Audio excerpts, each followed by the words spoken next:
ഈ സമ്മേളന കാലത്ത് ADGP MR അജിത് കുമാർ CPM-ന് വലിയ ബാധ്യതയായിരിക്കുന്നു. അതുതന്നെയാണ് MV ഗോവിന്ദന്റെ പ്രതികരണത്തിൽ നിന്ന് നമുക്ക് മനസ്സിലാക്കാൻ കഴിയുന്നത്. PV Anwar MLA ADGP MR Ajith കുമാറിനെതിരെ ഉന്നയിച്ച വെളിപ്പെടുത്തലുകൾ, ആരോപണങ്ങൾ, അതുമായി ബന്ധപ്പെട്ട ഒരു അന്വേഷണം നടത്തി തടിയൂരാനുള്ള സർക്കാർ ശ്രമം. പക്ഷേ അതുമായി ബന്ധപ്പെട്ട് വന്ന തുടർ വിവാദങ്ങൾ സർക്കാരിനെയും ആഭ്യന്തര വകുപ്പിനെയും മുഖ്യമന്ത്രിയെയും CPM-നെയും വലിയ പ്രതിസന്ധിയിലാണ് ആക്കിയത്. പ്രത്യേകിച്ച് ADGP MR Ajith Kumar RSS നേതാക്കളുമായി നടത്തിയ കൂടിക്കാഴ്ച, രാഷ്ട്രീയ സ്വയംസേവക സംഘത്തിൻ്റെ ഏറ്റവും മുതിർന്ന നേതാക്കളെ തൃശ്ശൂരിലും തിരുവനന്തപുരത്തും കണ്ടു എന്നുള്ള വിവരം പുറത്തു വന്നു. അത് സ്ഥിരീകരിക്കപ്പെടുകയും ചെയ്തു.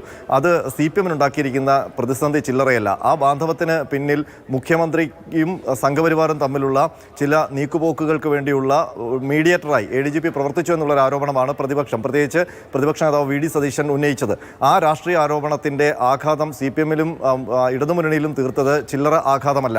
അത് വലിയ പരിക്ക് തന്നെ സൃഷ്ടിച്ചിട്ടുണ്ട്. പ്രത്യേകിച്ച് സമ്മേളനം നടക്കുന്ന ഒരു കാലത്ത് നേരത്തെ CPI ഇക്കാര്യത്തിൽ കടുത്ത നിലപാട് തന്നെ എടുത്തു.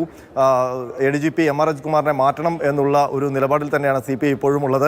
CPM-ന്റെ ഉള്ളിലും അത്തരം ഒരു വികാരം ഉടലെടുക്കുന്നു എന്ന് വേണം MV ഗോവിന്ദന്റെ പ്രസ്താവനയിൽ നിന്ന് മനസ്സിലാക്കാൻ. മാത്രമല്ല, MV ഗോവിന്ദൻ അതിൽ നിന്ന് പാർട്ടിയെ പൂർണ്ണമായും മുക്തമാക്കുകയും ഈ വിഷയത്തിൽ ഇനി ഒരു നിലപാടെടുക്കേണ്ടത് മുഖ്യമന്ത്രി തന്നെയാണ് എന്നുള്ള രീതിയിലേക്ക് അദ്ദേഹത്തിൻ്റെ സ്റ്റാൻഡ് മാറുകയും ചെയ്യുകയാണ്. അപ്പോൾ മുഖ്യമന്ത്രിയുടെ ഒരു പ്രതികരണം ഇതുവരെ ഉണ്ടായിട്ടില്ല. ഇന്നലെ ഈ RSS ബാന്ധവത്തിൻ്റെ പേരിലുള്ള വിവാദം കൊടുമ്പിരി കൊള്ളുന്നതിനിടെയാണ് വൈകിട്ട് ക്ലിഫ് ഹൗസിൽ ഒരു നിർണായകമായ കൂടിക്കാഴ്ച നടന്നത്. DGP-യെ മുഖ്യമന്ത്രി വിളിച്ചു വരുത്തുന്നു. തൊട്ടു പിന്നാലെ ADGP ക്രൈംബ്രാഞ്ചിനെ വിളിച്ചു വരുത്തുന്നു.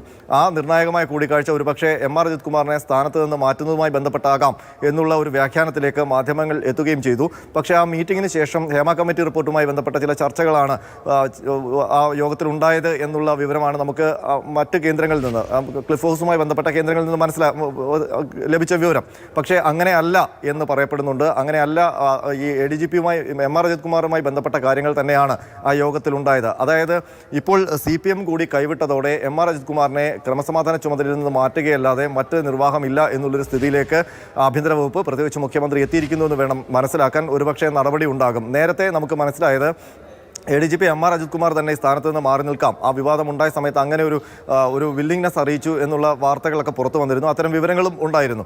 ആ ഘട്ടത്തിൽ പക്ഷേ മുഖ്യമന്ത്രി തന്നെയാണ് തൽക്കാലം മാറ്റേണ്ടതില്ല എന്നുള്ളൊരു നിലപാടിലേക്ക് പോവുകയും ഒരു അന്വേഷണ റിപ്പോർട്ട് വന്ന ശേഷം, അതായത് DGP തലത്തിലൊരു അന്വേഷണം പ്രഖ്യാപിച്ചിട്ടുണ്ട്, തൽക്കാലം ആ അന്വേഷണത്തിൽ പിടിച്ചു നിൽക്കാം, അതിനുശേഷം ആ റിപ്പോർട്ട് ലഭിച്ച ശേഷം ഒരു തുടർ നടപടിയിലേക്ക് പോകാം എന്നുള്ള ഒരു വികാരത്തിലായിരുന്നു, അല്ലെങ്കിൽ അത്തരമൊരു തീരുമാനത്തിലേക്ക് മുഖ്യമന്ത്രി എത്തി എന്നുള്ളതായിരുന്നു ആ ഘട്ടത്തിലുണ്ടായ സൂചനകൾ. പക്ഷേ ഇപ്പോൾ കാര്യങ്ങൾ കൈവിട്ടു പോയിരിക്കുന്നു.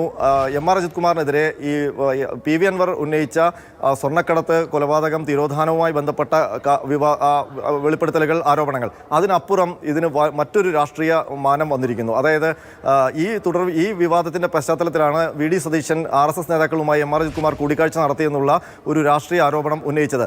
അത് CPM-നെ സംബന്ധിച്ച് വിശദീകരിക്കാൻ കഴിയാത്ത ഒന്നാണ്. കാരണം CPM-ന്റെ എക്കാലത്തെയും ശത്രുപക്ഷത്ത് നിൽക്കുന്ന ഒരു സംഘടനയാണ് RSS. പ്രത്യേകിച്ച് കണ്ണൂരിൽ RSS-മായി പതിറ്റാണ്ടുകളോളം നീണ്ടു നിൽക്കുന്ന ഒരു ശാരീരികമായ അതിക്രമം അടക്കം അത്തരമൊരു കാലത്തിന് ശേഷം ഒരുമിച്ച് തിരഞ്ഞെടുപ്പിനെ നേരിട്ടുന്ന അത്തരം ചില ചരിത്രവും ഒക്കെ നമ്മുടെ മുമ്പിലുണ്ടല്ലോ. പക്ഷേ സമീപകാലത്ത് CPM എടുക്കുന്ന സമീപനം RSS-നെതിരെ, BJP-ക്കെതിരെ ഞങ്ങളുടെ സന്ധിയില്ലാത്ത പോരാട്ടം നടത്തുന്നു. കോൺഗ്രസ് പക്ഷേ കേരളത്തിൽ അങ്ങനെ ഒരു പോരാട്ടം നടത്തുന്നില്ല എന്ന് പറഞ്ഞുകൊണ്ടാണ് തിരഞ്ഞെടുപ്പുകളെയൊക്കെ നേടാറ്. ADGP MR അജിത് കുമാർ ക്രമസമാധാന ചുമതലയുള്ള പോലീസ് ഉദ്യോഗസ്ഥനായിരിക്കെ അദ്ദേഹം ഈ RSS നേതാക്കളെ കണ്ടത് ക്രമസമാധാന പാലനവുമായി ബന്ധപ്പെട്ട എന്തെങ്കിലും കാര്യങ്ങൾ ചർച്ച ചെയ്യാനാണ്, സെക്യൂരിറ്റിയുമായി ബന്ധപ്പെട്ട കാര്യങ്ങൾ ചർച്ച ചെയ്യാനാണ്. അങ്ങനെയായിരുന്നുവെങ്കിൽ ആഭ്യന്തരമന്ത്രി കൂടിയായ മുഖ്യമന്ത്രി അതൊരു ഒറ്റവരി പ്രസ്താവനയിലെങ്കിലും അക്കാര്യം പറയില്ലായിരുന്നു. എന്തുകൊണ്ടാണ് പ്രതിപക്ഷ നേതാവ് ഇത്രയും പ്രധാനപ്പെട്ട ഒരു ആരോപണം ഉന്നയിച്ചിട്ട് ഇവർ തമ്മിൽ ലേസനുണ്ട്, ഇവർ തമ്മിൽ ഡീലുണ്ട് എന്ന് പറഞ്ഞിട്ട് അത്തരമൊരു മറുപടി അദ്ദേഹത്തിൻ്റെ ഭാഗത്തു നിന്നോ ഓഫീസിൻ്റെ ഭാഗത്തു നിന്നോ CPM-ൽ നിന്നോ ഉണ്ടാകാതെ പോകുന്നത് എന്താണിപ്പോൾ ചർച്ചയാകുന്നത്? രതീഷ്, ഈ രാഷ്ട്രീയ ആരോപണം പ്രതിപക്ഷം ഉന്നയിക്കുമ്പോൾ അതിലൊരു ദുരൂഹത ഇപ്പോഴും നിലനിൽക്കുകയാണ്. അതിന് മാത്രമല്ല, ഒരു ചോദ്യത്തിന് ഇപ്പോഴും ആഭ്യന്തര വകുപ്പോ മുഖ്യമന്ത്രിയോ MR അജിത് കുമാർ തന്നെയോ ഒരു മറുപടി നൽകിയിട്ടില്ല. എന്തിനാണ് തൃശ്ശൂരിൽ വെച്ച് ദത്താത്രേയ ഹൊസബളെ എന്ന മുതിർന്ന RSS നേതാവിനെ MR അജിത് കുമാർ കണ്ടത്? എന്തിനാണ് തിരുവനന്തപുരത്ത് വെച്ച് RSS-ൻ്റെയും മുതിർന്ന നേതാവും BJP-യുടെ സംഘടനാ ചുമതല കൂടിയുള്ള റാം മാധവനെ കണ്ടത്? ഈ ചോദ്യങ്ങൾക്ക് ഒരു ഉത്തരം ഇപ്പോഴും ഔദ്യോഗികമായി പുറത്തു വന്നിട്ടില്ല. ഔദ്യോഗികമായിട്ടല്ല, അനൗദ്യോഗികമായിട്ടും പുറത്തു വന്നിട്ടില്ല. സമീപകാലത്ത് കാലത്ത് CPM എടുത്തിരിക്കുന്ന സ്റ്റാൻഡ് ക്ലിയറാണ്. അതായത് കേന്ദ്രത്തിൽ BJP സർക്കാരിൻ്റെ സംഘപരിവാർ സർക്കാരിനെതിരെയുള്ള ഒരു പോരാട്ടം തുടരുന്നു. ന്യൂനപക്ഷ സമുദായങ്ങളുടെ ആത്മവിശ്വാസം വർദ്ധിപ്പിക്കുന്ന രീതിയിൽ ന്യൂനപക്ഷങ്ങൾക്കൊപ്പമുണ്ട് എന്നുള്ളൊരു തോന്നൽ ഉണ്ടാക്കിയെടുക്കുന്നു. ആ ഘട്ടത്തിലാണ് RSSുമായി മുഖ്യമന്ത്രി MR അജിത് കുമാറിനെ നിയോഗിച്ചുകൊണ്ട് ഒരു ബാന്ധവം സൃഷ്ടിക്കാൻ ശ്രമിച്ചു. ചില നീക്കുപോക്കുകൾക്ക് ഇടനിലക്കാരനായി അയാളെ നിയോഗിച്ചു എന്നുള്ള ഒരു ആരോപണം പ്രതിപക്ഷം ഉന്നയിക്കുന്നത്. അപ്പോൾ പാർട്ടിക്കകത്ത് തന്നെ ഉയരുന്ന ഒരു വികാരം, ഒരു സെക്കുലർ ക്രെഡിബിലിറ്റി നശിച്ച ഒരു ഉദ്യോഗസ്ഥനെ, ഒരു IPS ഉദ്യോഗസ്ഥനെ പിന്നെ എങ്ങനെയാണ് ക്രമസമാധാന ചുമതലയിൽ വെച്ചുകൊണ്ടിരിക്കുന്നത് എന്നുള്ള ഒരു ചർച്ച CPMനകത്തും ഉടലെടുത്തു. ആ ചർച്ചകളുടെയൊക്കെ ഒരു ബാക്കിപത്രമാണ് ഇന്നിപ്പോൾ CPM സംസ്ഥാന സെക്രട്ടറി MV ഗോവിന്ദൻ്റെ വാക്കുകളിൽ പ്രതിഫലിക്കുന്നത്. അദ്ദേഹത്തോട് മാധ്യമപ്രവർത്തകർ ചോദിച്ചത് സ്പെസിഫിക് ആയിട്ടൊരു ചോദ്യമാണ്. CPIക്ക് കടുത്ത അമർഷമുണ്ടല്ലോ. അപ്പോൾ അതിനു മുൻപ് അദ്ദേഹം കുറേ കാര്യങ്ങൾ പറഞ്ഞു വന്നിരുന്നു. അതിന് മറുപടിയായി MV ഗോവിന്ദൻ പറയുന്നത്, എനിക്ക് അമർഷമില്ലെന്നാണോ കരുതിയത്? എൻ്റെ വാക്കുകൾ അമർഷമില്ലേ അല്ലെങ്കിൽ അനിഷ്ടമില്ലേ എന്നാണോ അനിഷ്ടമില്ല, അതൃപ്തി ഇല്ല എന്നാണോ കരുതിയത് എന്നാണ്. അപ്പോൾ അതൃപ്തി പാർട്ടിക്കുണ്ട് എന്ന് സ്പെസിഫിക്കായി അദ്ദേഹം പറഞ്ഞു വെക്കുകയാണ്. ബാക്കി കാര്യങ്ങളെല്ലാം ഇനി ചെയ്യേണ്ടത് മുഖ്യമന്ത്രിയാണ് എന്ന് പാർട്ടി സംസ്ഥാന സെക്രട്ടറി തന്നെ പറഞ്ഞു വെക്കുകയാണ്.